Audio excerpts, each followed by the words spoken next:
সেনাপতি দেৱত্ব যুৱৰাজ সন্মুখত পত্নী অংকিত কৰা মোৰ ভৱিষ্যত ভাগ্য উজ্জ্বল প্ৰতিচ্ছবি প্ৰত্যক্ষ কৰি কাবেৰীৰ ইচ্ছাত বিৰাপতি পদে মই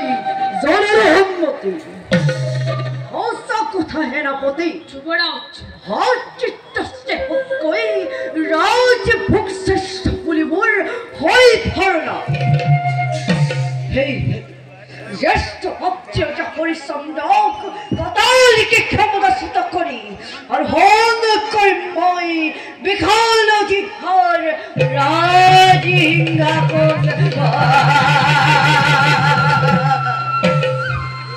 আৰু তুমি সঁচাই চতু দৈত্যপন্নমতি মোৰ পৰিকল্পনাত জনাই সন্মতি পৰিচয় দিয়া পাব তীক্ষ্ণ বুদ্ধি যুৱৰাজ সেই শুভক্ষণ প্ৰায় সমাগত অপেক্ষিছো তাৰ বাবে মই ব্যাকুলতাৰে হয় যদি আপুনি অযোধ্যাৰ ৰাজেশ্বৰ অৱশ্যে তব পত্নী কাবেৰী হ'ব ৰাজধীশ্বৰী আৰু আজি এই পালি সেনাপতি নিশ্চয় থাকিব নালাগে পূৰ্বৰ পদ নিশ্চয়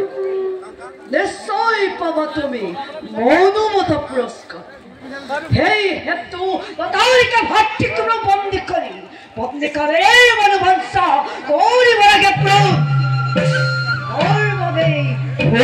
প্ৰস্তুত ৰাজভাতাৰ কমল সেনাপতিৰ সৈতে মিলি লগ কৰাইনে ঘৃণিত ষড়যন্ত্ৰ মন্ত্ৰীবৰ পত্নী কাবেৰী অৰ্থাৎ আপোনাৰ কন্যাৰ মনোভিলাস পূৰণ কৰাৰ মোৰ সন্মুখত কৰত এনে নীলাজ বচন পত্নীৰ মনোভিলাসৰ কাৰণে প্ৰজানুৰঞ্জনে অযোধ্যাৰ নিপতি সত্যব্ৰতী ৰাজা হৰিচন্দ্ৰৰ বিৰুদ্ধে কৰিবি তই মৃত্যু আচৰণ এই মুহূৰ্ততে তোক বন্দী কৰি নিৰ্বাপিত কৰি মই মৃত্যু হৰগনি হে মন্ত্ৰীবৰ পত্নীৰ জন্মদাতা পিতৃ হৈ কিয়নো জগতৰ কল্যাণ কৰিছে কামনা অনুৰোধ কৰিছো মোৰ এই কাৰ্যত নঘটব ঘটনা তই মৰি যাবত মোৰ বাবে কলংক স্বৰূপ আৰু কাবেৰী মোৰ পৌৰক জাত কন্যা সেয়ে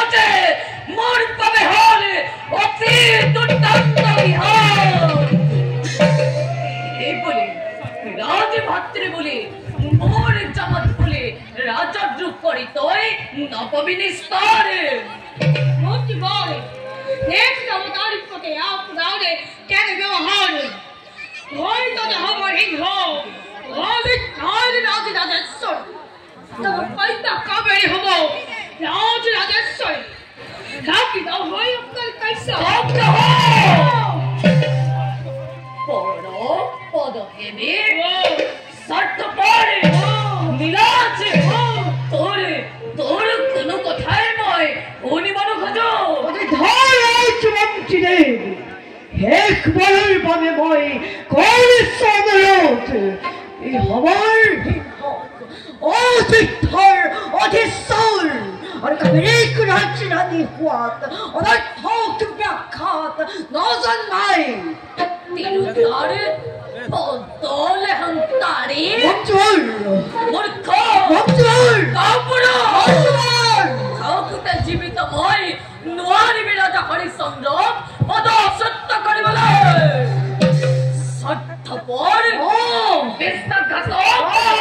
ৰাজদ্ৰোহী ৰাজদ্ৰোহৰ অপৰাধত মৃত্যু জাতি তোর জানবি নিশ্চয় প্রধান মন্ত্রী বল এরবে হইল অনেক কল্পনা কিন্তু নেই মুখে ব্যক্ত করলে মৃত্যু দৌত বল আরো না হবে পারে হেলাপতি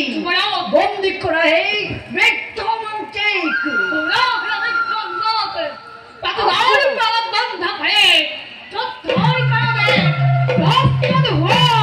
ও হেড পিস্তা কত কিসি গলে